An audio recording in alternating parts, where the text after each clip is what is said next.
xew ñëpp ko gisandoo umpul kenn ndax lu ne fàng la ndax foofu la nguuru Macky Sall toll mooy seeni njombe ak seeni ñaawteef bu njëkk ba daan nañu nëbbatu di ko def waaye léegi nëbbatootuñu loolu nag day firndeel nguur gu jaaxle nguur gu nërmelu nguur gu xamatul fu mu jëm daa si dellu si bu si kanamee li xew keroog yéen ñëpp gis ngeen ko mooy jaay doole ki nga xam ne moom la Macky Sall ak nguuram nekkee te mënuñu koo def lul ñu ngi sukkandiku ci jumtukaay yi nga xam ne yéen askan wi yéen a leen ko jox ngiree ñu wàññi jafe-jafe sénégalais yi ngiree ñu assurer kaaraange sénégalais yi ngiree ñu fexe ba nit ñi am xëy am xel mu dal waaye ñu dajale doole googu yépp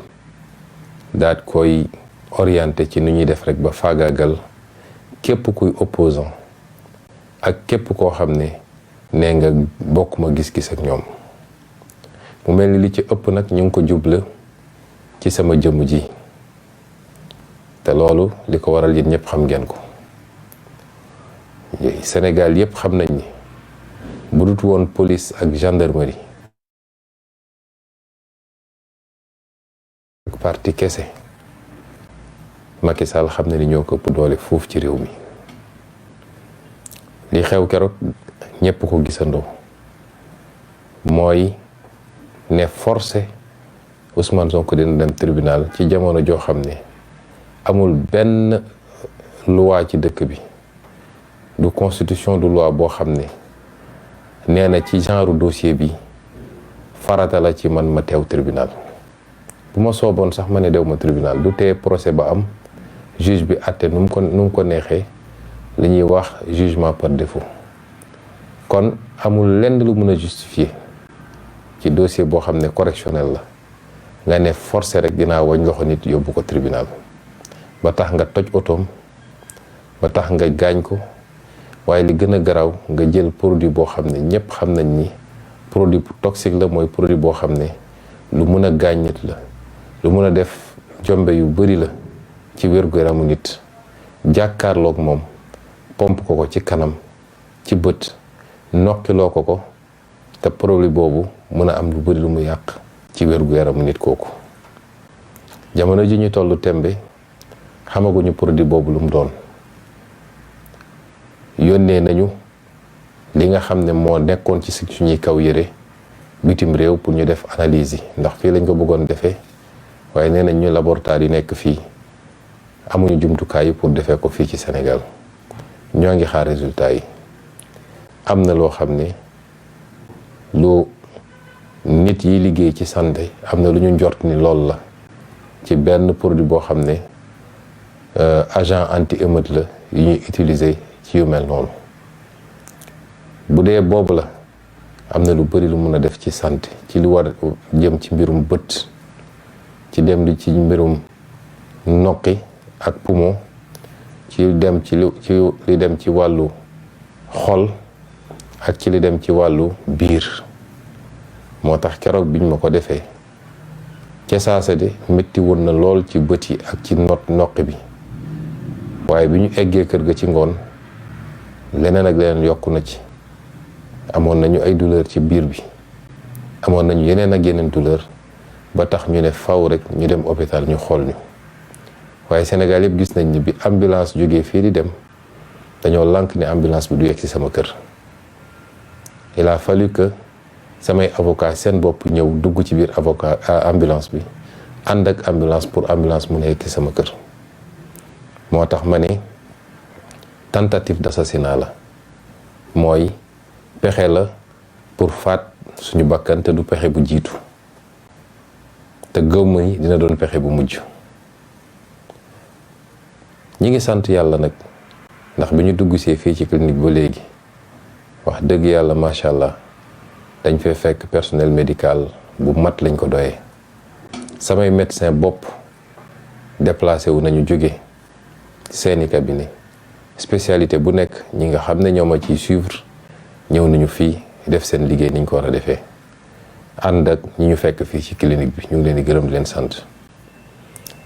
njàqare boobu nag am moo tax sénégalais yu bari tuddoon mbirum évacuation sanitaire mooy nañ ma génne réew mi pour ma dem xooli sama yaram bitim réew. ñi ko wax ñëpp nag doore ko ñi nga xam ne maag ñoom ñoo bokk fare ci parti bi, waa bureau politique bi ak militant yi, ñi nga xam ne suñuy allié lañu ci wàllu politique, ñi nga xam ne ci société civile bi lañu bokk, ñi nga xam ne ci mouvement citoyen lañu bokk, ak ñeneen ñi ko wax ñëpp ñoo ngi leen di gërëm di leen sant, ndax xam naa ni njàqare moo tax ñu wax ko, waaye ñeewantu moo tax ñu wax ko, humanisme moo tax ñu wax ko, ñu leen di gërëm. waaye ñu ngi sant yàlla ndax nee naa ñun dañoo mës a wóolu ci bépp fànn ñi nga xam ne ñoom la ci seen xam-xam màcc te ñu nekk ci biir réew mi. moo tax fii la ñu mës a fajoo ci lépp lu jëm ci wàllu wér-gu-yaram. ñooñu liggéey bi ñuy def ñu ngi koy def, ñu ngay xaar ba dajale lépp ci résultat yi. bu dee ñoom jàpp nañ ni laaj na loolu dinañ ko xool, waaye tembe fi ñu toll nii loolu du farata ci ñun. du farata ci ñun fii lekk rek ñi ngi mën a faju fii ci biir réew mi. li ñu mënul def fii mooy analyse yi nga xam ne amuñu jumtukaay yi, yónnee nañ ko bitim réew ba xam produit yooyu lan la. buñ ko xamee it liñ ci war a def ci wàllu wér-gu-yaram ak ci wàllu yoon dinañ ko def ba mat sëkk. moo tax xalaatuñu ni jamono ji jàmp na wala farata na pour ñu génn. dégg nañ sax ñi féete ci nguur gi naan ay waxu évacuation sanitaire ba naan ay expertise ak contre expertise. amaana ñoom évacuation sanitaire lu leen di arrangé la. man de ci sama jëmm bopp sàkkuma ko, doxuma ko. bokk na ci li tax mooy li ma njëkk a wax mooy fii léeg ñii nekk fii Sénégal yor paj mi ci wàllu biir, ci wàllu bët, ci wàllu xol, ci wàllu poumon ak yeneen wàll, ñi ngay def li ñuy def te jàpp nañ ni war nañ ko mën def, dañuy sant yàlla, dénk leen suñu bopp. ñaareel bi it mooy ci wàllu politique. ñu dañoo jàpp ni combat bi fii la biir Sénégal. te bu ñu fàtte mukk ni saa su jëmm jaaxalee nguur ba xamul nu muy def ak moom day fexe ba génne ko ci réew ma. moo tax noonu la ñu génne woon yonent yi ci seeni dëkk, noonu la ñu génne woon mag ñu baax ñi doon résister yépp ci seeni dëkk. fu nguur mu sa jaaxle ba xamul nu muy def ak nit rek day fexe ba mu génn dëkk bi. te ñaare boo xasee ba génn dëkk bi mën nañu jafeel dellusi bi ci biir réew mi. moo tax ñun duñu génn réew mi, combat bi fii la. ñu bokk kook ñiy xeex ñépp, ma jiital ci ndaw ñi ak seen taxawaay bi nga xam ne mënuma koo natt ci njàmbarte. boole ci mag ñi nga xam ne mënuñoo génn xeex, waaye ñi nga toog fi ñuy toog di encourager ak di ñaan. boole ci mbooleem seen citoyen yi nga xam ne saa su ma jógee sax di déplacé wu naan maa ngi dem tribunal wala maa ngi dem meeting, foo romb yoon boo romb ñëpp ngi taxaw ci balcon yi di la tàccu ak di la encourager. xeex bi fii la te li ci des bëreetul. duma leen bàyyil réew mi naan maa ngi génn bitim réew.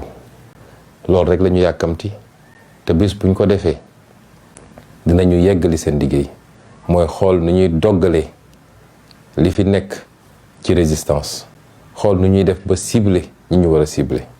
moo tax fii la ñuy toog ak ñoom, di jëflanteeg ñoom, di jàmmarloog ñoom, di xeex ak ñoom ba keroog ñu jëlee fi Macky Sall ak système am bii nga xam ne baaxul ci Sénégal.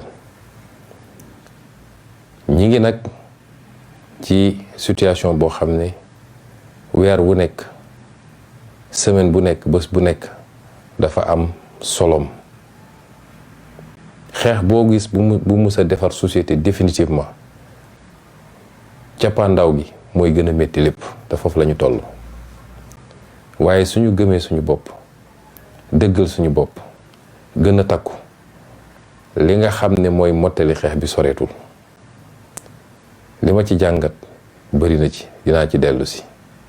lii nga xam ne nag def nañ ko nee naa Macky Sall na waajal bu dee mën na jël bakkanu Ousmane Sonko na ko jël bu dee mën na jël bakkanu ay millions de sénégalais na ko jël ndax liñ ko bañaloon bii paa bañaloon ko bay weesu moom lañ koy bañalaat rek beneen yoon mooy du ma mus a forcer ci loo xam ne du farata ci man sax ma dem wuyu ji du ma mus a forcer ban yoon laa war a jaar ak naka laa fa war a jaare moo tax ñun ñëpp nañu takku waajal étape yi nga xam ne ci lañu jëm la ca des nag mooy dox taxaw def seetlu yu ndaw ak gën a soññu ñi nga xam ne ñoo taxaw mu ngir xeex te ma gëm ni majorité sénégalais yi la kenn ku nekk ak ni ngay xeexee li ma ci njëkk a jàngat mooy li xew diggante jeudi 16 ak tey jàngat biñ ci war a njëkk a jàngat mooy askan bu taxaw jonn fas yéene jàkkaarloo ak nguur goo xam ne nguur gu maanduwul la nguur gu dëng la nguur guy jaay doole la nguur gu bugg a faagagal askanam la nguur gu bugg a imposer dictature la askan gu musa taxaw te dëggal boppam amul askan bu xaj ci nguuram amul ndax nag waxoon na ni li fi amoon du fi amaat man jàpp naa ni lu raw li fi amoon am na te nag du lu ñuy bàkko wala lu ñuy rafetlu ndax li yàqu ci réew mi bari na li ñu taal ci réew mi bari na lii lépp mënoon na ñàkk waaye liñ ciy jàngat rek mooy askan gu taxaw ne du ma nangu bu mu njaam gi nga xam ne jógewul bitim réew bii paa waaye biir réew mi lañ ñu ko bëgg a yeewe askan gu taxaw rek xajul ci nguur ñu leen ciy jaajëfal ci seen taxawaay waaye it di jaale ñi nga xam ne ñàkk nañ ci ab mbokk di dellu masawaat it ñi nga xam ne am na loraange yu réy luñ ci topp yu mu leen jural loolu nag ci nguuru Macky Sall la amee rey nit yomb na leen loolu tey rek gis ngeen fële ci Bignona war nañ leen ay image yoo xam ne nit mënu koo jàkkaarloog moom xool ko te du am lu wàññi ko ci moom muy alkaati yu jël balu fital dóor ko ci bopp ab xale boo xam ne doon manifester yorul lu dul ay xeer loolu mooy nguuru Macky Sall te loolu day ñëw yokku ci yeneen ak yeneen yi nga xam ne faat na leen diggante mars 2021 ak léegi te àdduna bi yëpp gis ko ba département d'état américain def ci rapport ay organu Nations Unies def ci rapport ñu koy wax nag ni su mujjewul CPI dina mujje fii ci ay juridiction Sénégal mu war a layoo nag ci bakkan yi mu faat lu ak loraange yi nga xam ne teg na ko ci Sénégalais yi di yokk ci mbirum milice yi ñëpp gis ko ay nit yu mu jël ñu leen di jaxaseeg police bi ñi ñu jox leen ay yat ñi ñu jox leen ay jaasi ñenn ñi nag ñu jox leen ay fetal ak ay grenade lacrymogène loolu jaaxalul Sénégalais yi jaaxalul ndaw ñi ndax fi ñu toll kenn ku ne xam na li ko mbir mi jaral may gën a soññaat ndaw ñi di leen encourager ne leen nag milice yooyu na ngeen jàkkaarloog ñoom te ku ngeen ci jàpp it xam ngeen li ngeen def ak moom parce que kenn du fi joxe boppam ñu sacrifier ko ci caaxaan. di massawu ñi nga xam ne gaañu nañ si waaye di massawu it ñi nga xam ne tey teg nañ leen loxo du lu ñuy rafetlu waaye yeeweeku boo gis ci aw askan dafa am fu mu jaar dafa am ay sacrifice yu mu laaj man mii de Ousmane Sonko nee naa leen sacrifice buy am man maa si jiitu parce que jaral na ma lu ne jaral na ma sama bakkan bi waaye suñu réew bu ñu ratee rendez-vous bi dina jafe trop ñu dabwaat loolu moo tax kuy xeex rek yow ndaw mi yaa ci war a jiitu ñëpp ndax sa avenir la à court terme à moyen terme et à long terme ndax àdduna bi xaaratuñu te mënatoo dem Europe mënatoo dem Amérique te sa réew am nga fi loo xam ne buñ ko tegoon ci yoon nga am naataange ba faw kon bul nangu ñi la naan yaa fay perte li la naan jaru ko ñi la naan ragalal bul ko nangu mukk sa avenir moo nekk en jeu te mën nga am li nga bëgg yëpp ci biir réew mi. yow liggéeykat bi mën nga ko am, yow transporteur mën nga ko am, yow baykat bi mën nga ko am, yow keneen ak keneen. su ma limee rek mën naa lim secteur yëpp. kon amul lu war a tax ñu deltu gannaaw. ñaareel bi mooy ñun ñëpp ñu xam ni bi ñu dooreeg léegi lañu sacrifié bëri na. ñaata nit la si jëf seen bakkan rot, ñaata nit lañ ci gaañ, ñaata nit lañ ci tëj kaso. est-ce que ñun am nañu droit dellu gannaaw? est-ce que am nañu droit di def ay calcul fi mu toll nii? nee naa leen xeex fi mu gën a méttee fa la victoire bi gën a jege. loolu diine sax jàngal nañu ko. yàlla léeg-léeg dañuy nattu ba seet ndax dinañu bàyyi, ndax dinañu dellu gannaaw fekk victoire bi jege na. waaye la ñuy jàngat ci li xew mooy Macky Sall amul capacité bu mu jàmmarloo ak askan wi. neewoon na li fi xewoon du fi xewat. dem ut ay ngàndaay nee na, dem jënd ay grenade, jënd ay arme ñëw teg. nee na recruter na ay alkaati. waaye gis nga keroog li xew rek ci Sénégal yëpp wane na ni mbir mi dépassé na leen.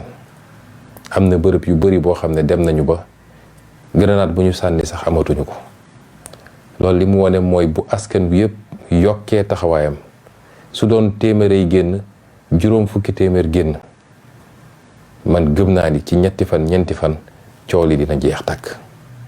Macky Sall dina deltu gannaaw te xam ni moomul Sénégal donn ko ci ay waajuram, dañ koo dénkoon mandat te mandat ba jeex na, faw rek dina dem. te kenn du nangu muy faagaagal ay nit yu ko deful dara dul am ambition wax ak sénégalais yi ba dugg ci xolu sénégalais yi. li xew wane na ni stratégie de la peur, li tubaab naan stratégie de la peur, mooy fexe ba xoqatal nit ñi ba kenn dootul ñeme. ñaari at yëpp loolu la ñu dund. bu ñu nee dara am na rek Macky Sall génne lépp lu mu am ci gendarmerie ak police teg ko ci rond-point yëpp pour sénégalais yi teg seen bët. bu ko defee ñëpp tiit ne ah fii de ko fi yéen kutu njaaxum am. xoolal li mu yor ci ay dragon, xoolal li mu yor ci ay char de combat, xoolal li mu yor ci ay alkaati. waaye li xew diggante semaine passée ak tey wane na ni ndekete Macky Sall yorul dara. ndax askan du hasard bu constitution ne kattan ak doole ak sañ-sañ askan wi rek a ko yor. La souveraineté appartient au peuple. léegi nag ñi ngi ci deuxième phase stratégie de la peur, mooy li ñuy def pour nit ñi ragal. xam nañ ne amuñu moyen pour contenir ay manifestations de masse yoo xam ne it day lalu ci temps bi. moo tax ñu ne léegi nañu def li ñuy wax des arrestations préventives, mooy nañu fexe ba jàpp ñu bëri ci gars yi, rawatina nag ñu yaakaar ni am nañu yenn responsabilités yi, mooy arrestation ciblée yi ñu nekkee. loolu mooy deuxième phase stratégie de la peur. bu ko defee kenn ku nekk ne ah wóorul, est-ce que duñ ma jàpp, est-ce que mbokk yi, ragal ci yab yàlla la bokk. nit ku nekk li yàlla bind si yow su app bi jotee dina am. bakkan gi yàlla dénkuñu bu nee bés sàngam la, bés boobu lay doon. mun na la fekk sa kaw lal nga tëdd di nelaw, comme mun na la nekk fekk ci circulation bi ngay dox. bu dee lii ñuy xeex gëm nañ ko te gëm ni jaamu yàlla la, ndax amul lu weesu lu gën a kawe ci jaamu yàlla xeex ngir saw askan baax. loolu amul lu war a fees suñu bët ba ñu ñaan ñi ngi tiit wala ñi ngi ragal. te fàttaliku toujours ñi nga xam ne ñu ngi woon suñu wet di xeex te tey nekkatuñu fi te Macky Sall moo dal seen kaw. kon ñun amuñu droit deltu gannaaw. lii muy def yëpp nag yàgg naa ne wax ni ñett a ko dese: police, gendarmerie ak justice. ñett yooyu ñoo ko dese. ñi ñu jàpp nii yëpp gaawantu dem présenter leen justice. sànq nee nañ ma fii di tribunal Dakar lu mat 200 yoo xam ne présenté nañ leen, procureur dafa ne ñoom ñëpp nañ leen def mandat de dépôt ci loo xam ne participation à une manifestation interdite la. nee naa leen problème mu Sénégal bi gën a rëy tey mooy justice, te weesuwul procureur ak ñaari juge d'instruction. bokk na ci li gën a rëy, ndax xam nañ ni lu bëri bu ñu yóbboo dossier bi flagrant délit juge yi ñu fay fekk ñu ci bëri ci ñoom ay juge yu jub lañ, ay juge yu dëggu lañ ñoo xam ne am na loo xam ne duñ ko nangu. gis nañ ni ñi mujjee jàpp ñëpp biñ leen yóbboo ñi ci gën a bërile sursis la ñu am, ñi ci des ñu bàyyi leen ñu ñibbi seen dëkk seen kër. moo tax ñu ne nag nañu fexe ba duñ leen teel a présenter à des juges, dañu fexe ba yóbbu leen instruction, yóbbu leen rëbës ñu toog foofu. problème bi gën a rëy ci Sénégal tey mi ngi ci justice te weesuwul quelques magistrats yoo xam ne saa su réew mi takkee ñoo ko taal. waaye nag fitna du yem ci ay bopp borom. nit ku taal fitna na nga xam ni fitna gi dina dal sa kaw yow it.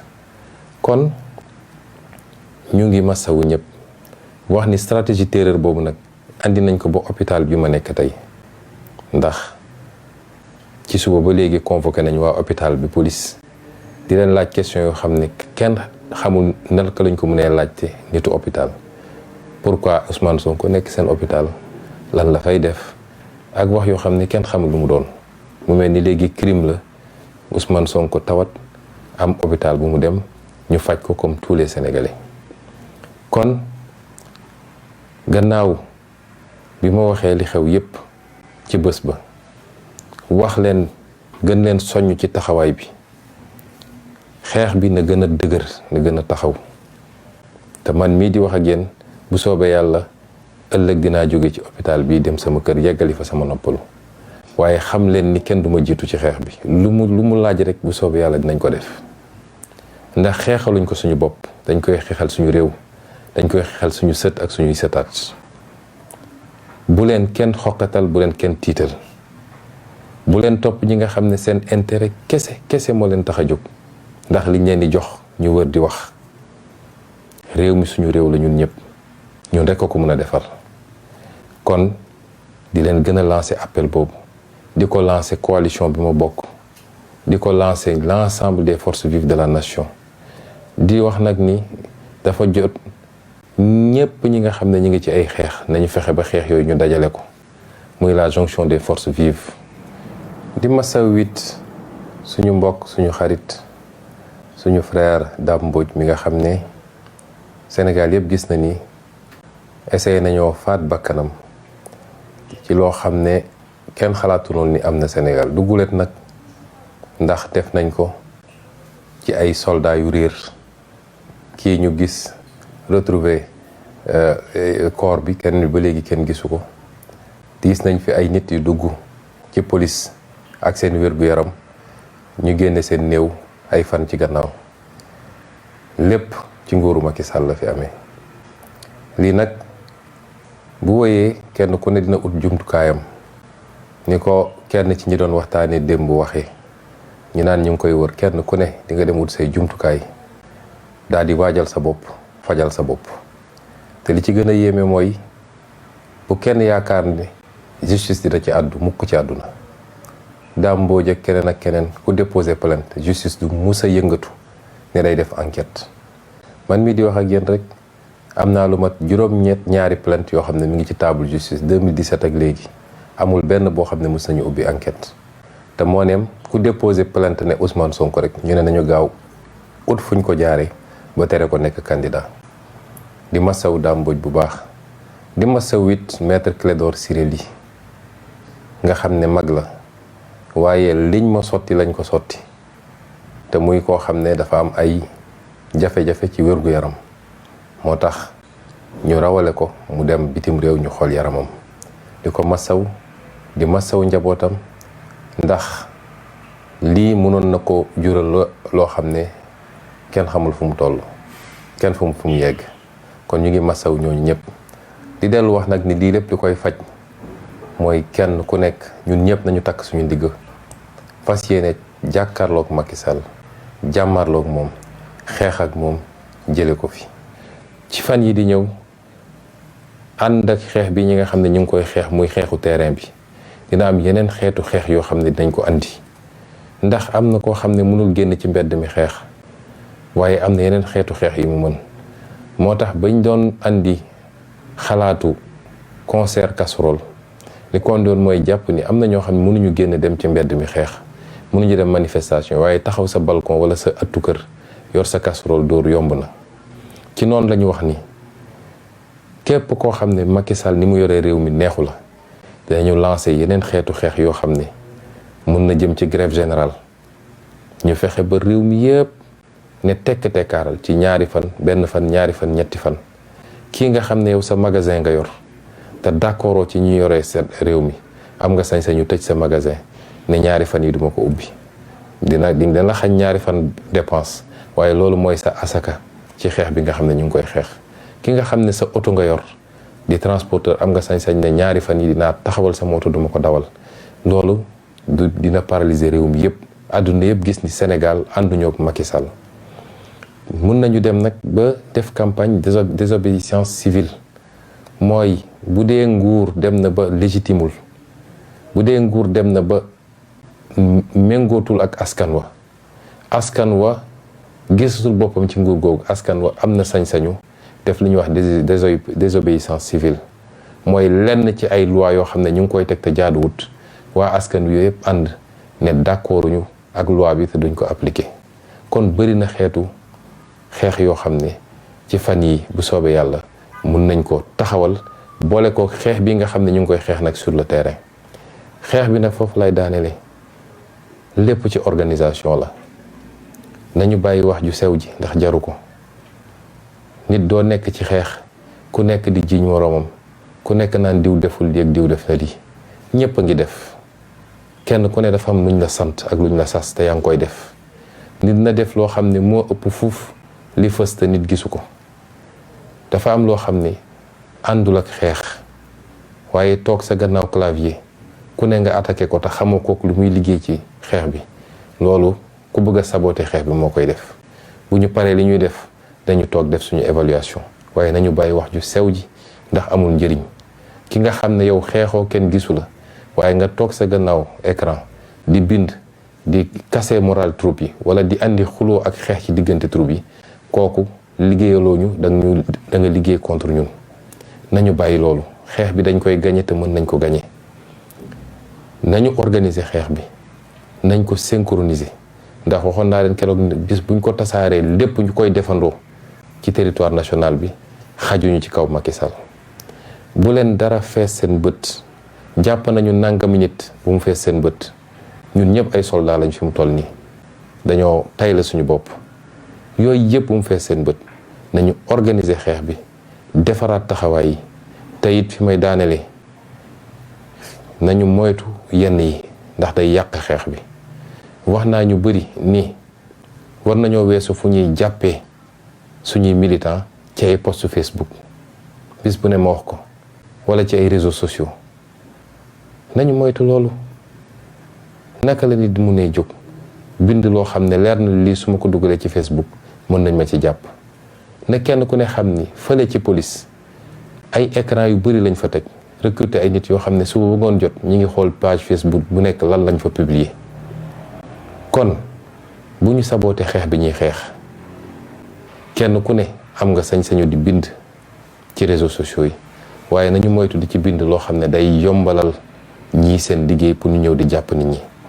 kon nañu moytu téléphone yi liñ ciy wax ak liñ ciy bind nañu moytu groupe WhatsApp bi liñ ciy wax ak liñ ciy bind nañu moytu Facebook yi liñ ciy publier. lii bëgguma ko woon waxee fii waaye fii rek laa ko mën a wax ñëpp jot si. kon ñu ngi leen di gërëm di leen sant di leen wax ni man mii de Ousmane Sonko xam leen ni bu doon benn laa am ci détermination tey 100 laa ci am te ala kulli xaal Macky Sall dinañu pareeg moom. bu dee nag moom xam na ni day dem waaye plan mooy su may dem it naa yóbbaale Ousmane Sonko mi ngi teg boppam mi ngi nax boppam mi ngi dugal ci boppam loo xam ne moom ci boppam gëmu ko. kon ñu ngi leen di gërëm di leen sant di leen gën a jaajëfal di leen wax ni na ngeen gën a dëgër laayu bu soobee yàlla daañu génn suba dem kër ga noppalu 2 fan 3 fan reprendre liggéey bi donte médecin yëpp am na luñ ñu bindal ak luñ ñu sant ci li nga xam ne mënul ñàkk ci anam yu mel nii waaye nag jàpp nañ ni fii Sénégal toll kenn amatul droit toog wala nelaw wala ba yendoor ñu ngi leen di gërëm leen sant asalaamaaleykum wa rahmatullah. réew mi bañ na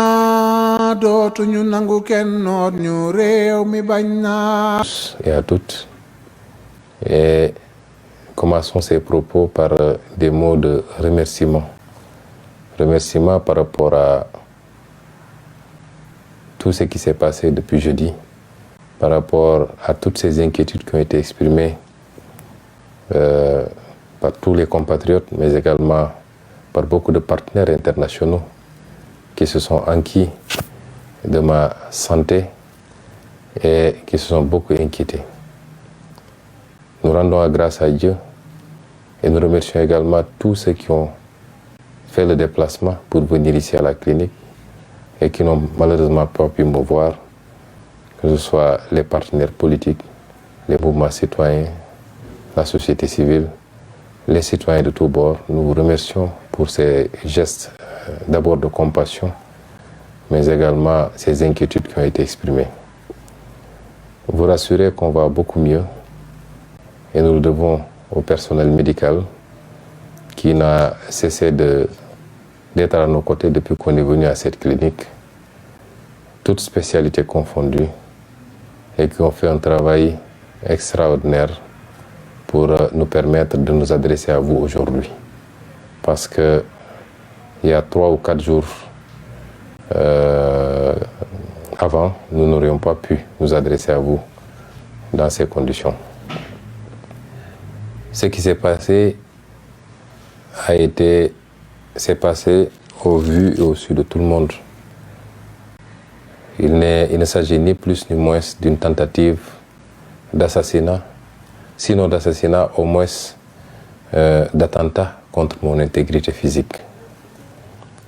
Au-delà des violations manifestes de mes droits, tendant pour la 2e fois à casser ma voiture pour m'en extirper et m'amener de force au tribunal pour une procédure dont ma présence n'est pas obligatoire au procès. Au-delà donc de cette violation flagrante de mes droits, au plan humain, ce qui s'est passé n'est ni plus ni moins une tentative, sinon d'assassinat carrément, au moins d'atteinte à mon intégrité physique. Ma voiture a été cassée et caillassée.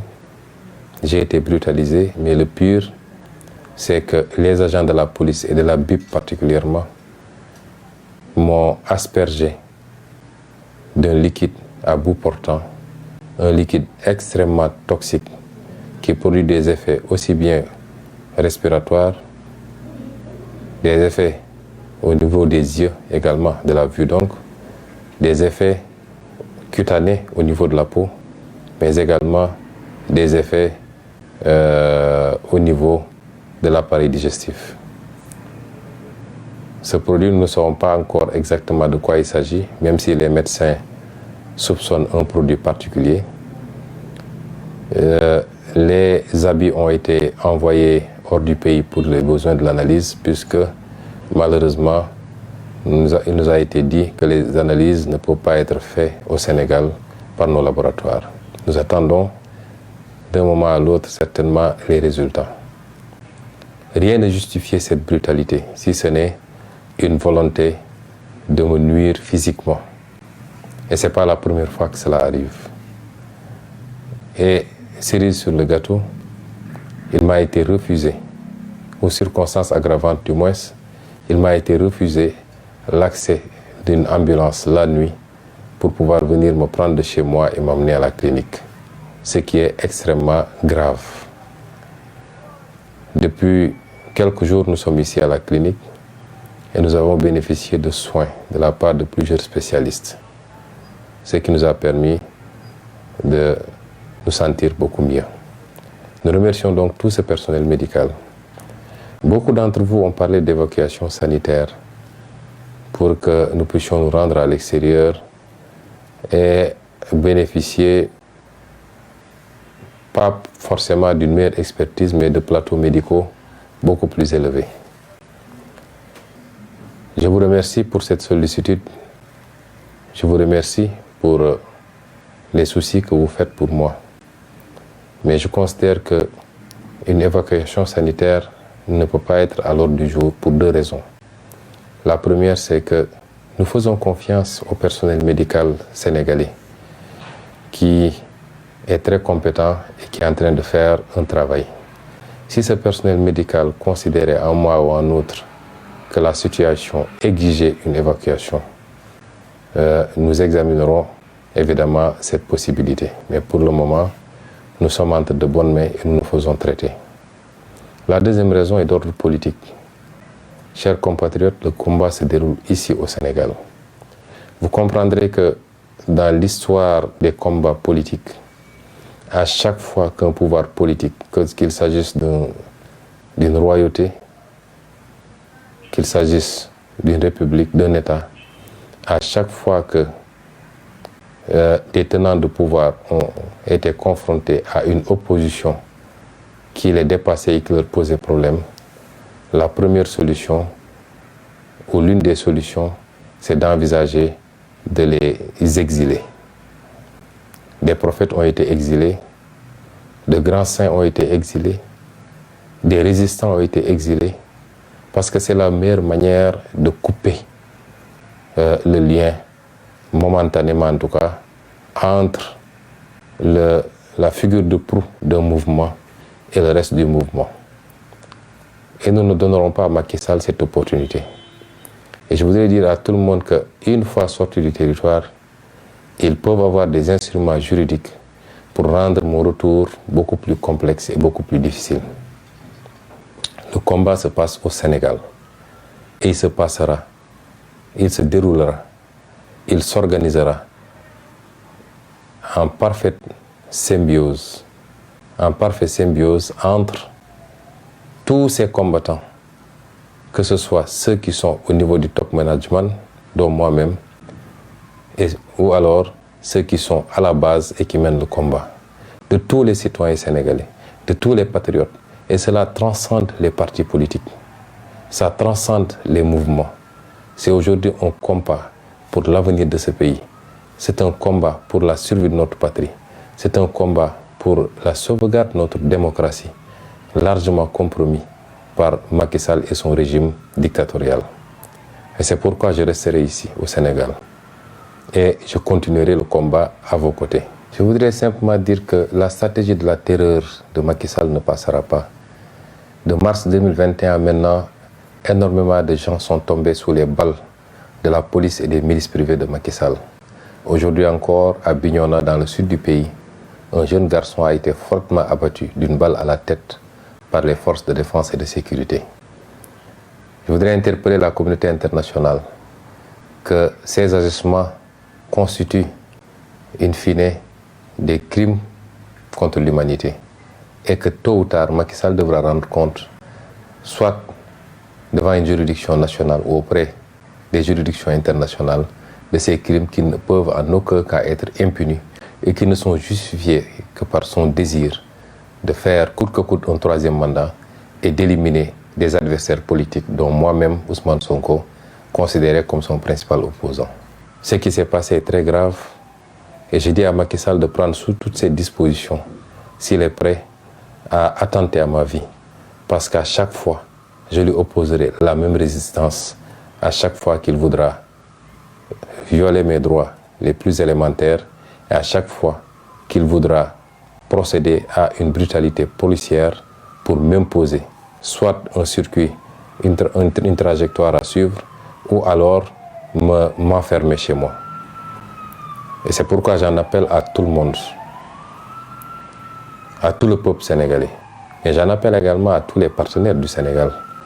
Parce que ce qui se passe au Sénégal nous amènera forcément vers des lendemains très incertains. Nous ne reculerons pas. Nous mènerons la bataille jusqu'au bout. Coûte ce que ça devra coûter, mais nous n'accepterons pas que Macky Sall et son petit groupuscule, extrêmement minorisé au Sénégal, nous imposent leur dictat. Je vous remercie pour votre aimable attention.